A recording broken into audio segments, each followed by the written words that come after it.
For 10.4, we're going to start graphing the hyperbola now, which remember is just a different kind of conic section. So a hyperbola has kind of these two branches, and where these two branches come from is there's the foci are on the inside of the curves. But if I were to connect the foci to any point on the curve to the other foci, we call those distances the constant difference if I were to subtract those. And then no matter which point I pick on any of the branches, if I connect it to the foci, when I subtract those, I'm always going to get that to equal 2a. So we actually still have a, b, and c. We have different names for these axes because it's different than an ellipse, but we do have kind of the part that the arc is sitting on, the vertices are sitting on. This is the vertex where those branches come together. We call the transverse axis the axis that the vertices are on. The foci will also be on that same axis, but again, the curves like open around the focus. The center, okay, is the same distance away from each vertex and the same distance away from each foci. Co-vertices we still have, and those are along I shouldn't actually say that. They're not really co-vertices here, but they are along the conjugate axis. So that is the B value. So A is still the distance from the center to the vertex. B is still the distance from the center to kind of the co-vertex. And then C is still the distance from the center to the focus. The difference really between ellipses and hyperbolas is that C in this case always is bigger than A. So this is actually the relationship that gives us C. It's same as Pythagorean theorem. Okay, so here is our standard form for the equation of a hyperbola. So it looks super similar, but it's subtraction.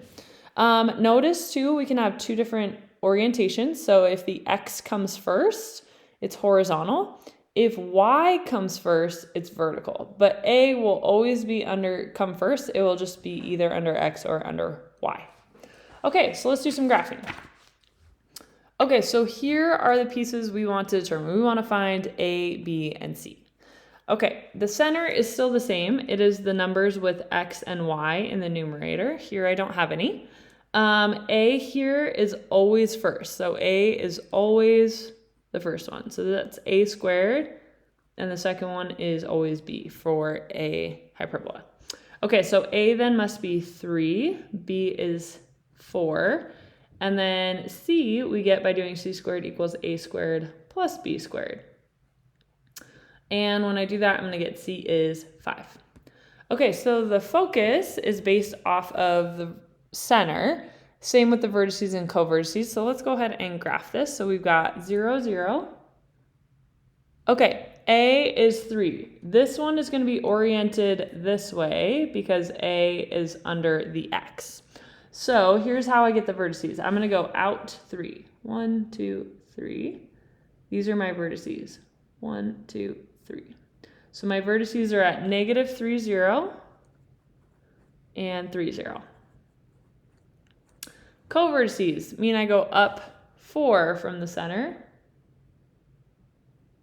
and down 4. So notice the co-vertices can actually be further away than the vertices too. That's not big. Really, the A and B just tell us about the orientation. Is it opening sideways, horizontally, or up and down vertically? Okay, so the foci are always beyond the vertex. So the foci are 5 away from the center. So my foci is right here. That's a focus, and this is another focus. So I have the foci at negative 5, 0 and 5, 0. So here we go. We have essentially a box is what is created here, you guys. So though I'm going to connect the co-vertices to the vertices and create this box. So why am I creating this box?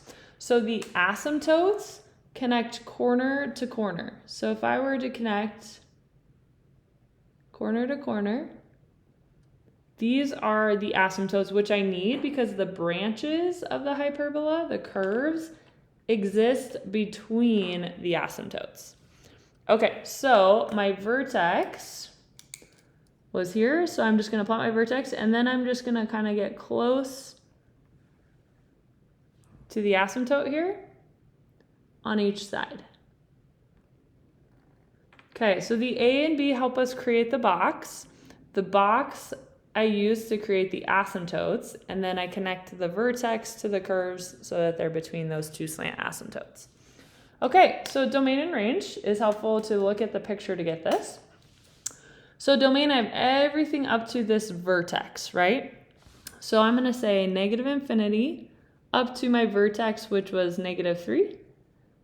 And I do have a point at -3. And then it picks up again at the other vertex and then goes forever to the right. So 3 to infinity. And I realized I didn't write my covertices here, you guys. Those are 0, 4, and 0, -4. Okay, so my range is all reals, right? If I look at the blue curves, like they're existing for every y value. They're gradually going up forever and ever, even though it's at a slant. So my range is all reals. Okay. All right, let's try another one. Okay, here, this is my a squared. A squared always comes first. This one, I have y first, so this one's going to look like this. Okay, my center is -1, 2. Okay, so let's, A is 5, B is 2. So c squared equals 25 plus 4. So c is the square root of 29. Okay, so let's go ahead and graph some of this. So we got center at -1, 2. Okay, vertices are going to be above and below. So I'm going to go up 5 and down 5. So those are my vertices. So let's see, we got -1, 7, and -1, -3. Co-vertices, I use B, so from the center I go right 2 and left 2. So let's see, I got -3, 2, and 1, 2.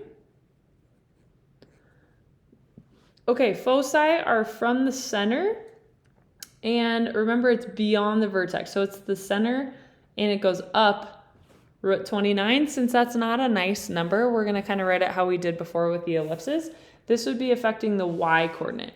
So we have the center, which is -1, 2, and we'd be adding and subtracting square root of 29 from that y coordinate to get the foci. Okay, so I'm going to connect my co-vertices and vertices to get my box. Okay, create our asymptotes. Connect corner to corner.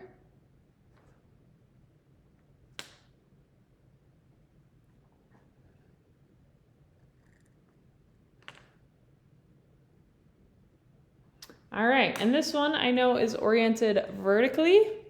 So I grab my vertex and create my branch between those slant asymptotes.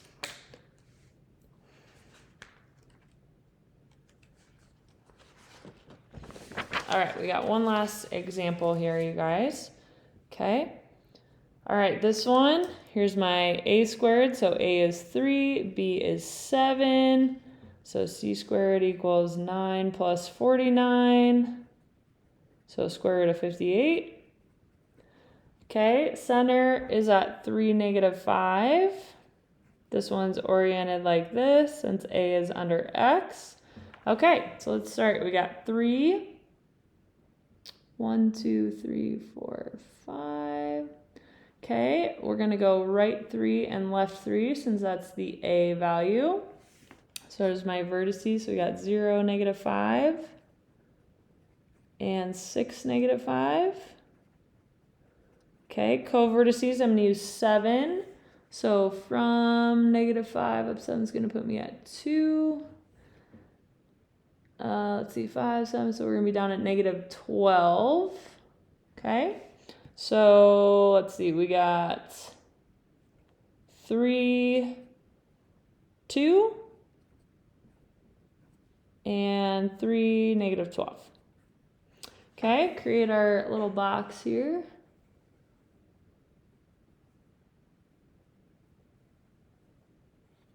All right, okay, corner to corner, create our asymptotes.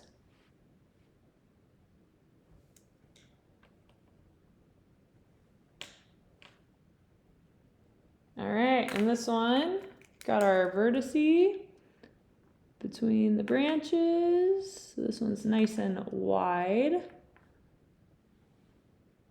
All right, so there is our graph. Foci are going to be out here, so it's the center plus square root of 58 and this would be minus. Center minus square root of 58 plus square root of 58, this would be affecting the x coordinate of the center. So we've got 3 is the x coordinate. We would either be adding or subtracting square root of 58, and the y coordinate would stay negative 5. Okay, domain. So we have everything up to this vertex. So we have negative infinity up to 0 is that x value. And then starts here at x value of 6 and goes to infinity. Range again is all reals. All right, that is it for this video. Thanks for watching.